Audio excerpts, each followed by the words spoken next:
In today's video, I'm going to teach you how to export code from Framer step by step. This simple guide will walk you through everything you need to know without any confusion. First, open your web browser and go to framer.com, then sign in to your Framer account using your credentials. Once you're logged in, head over to your dashboard and open your projects section.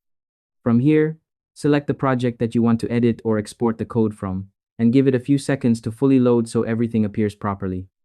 Next, inside your project, start selecting the elements you want to export the code for. You can choose a single element, multiple elements, or even select all the elements or pages if needed. This is really useful if you're exporting a full layout or specific components for reuse later, so make sure you select carefully. Once your element is selected, move your attention to the right-hand panel and scroll down until you find the option called Code Overrides. Click on Code Overrides, and then slowly scroll down to view the available files and override options. These settings control how your code is generated, so take a quick look before moving forward.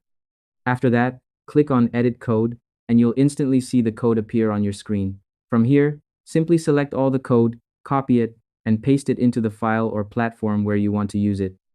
This could be your code editor, another project, or anywhere else you need the code to live. It's also a good idea to double-check the copied code to make sure nothing is missing before saving your work. And that's all there is to it. By following these simple steps, you'll be able to export your code from Framer quickly and efficiently without any hassle. Thanks for watching, and I hope you found this tutorial helpful. If this helped you out, don't forget to stick around for more easy Framer tips and tutorials coming your way.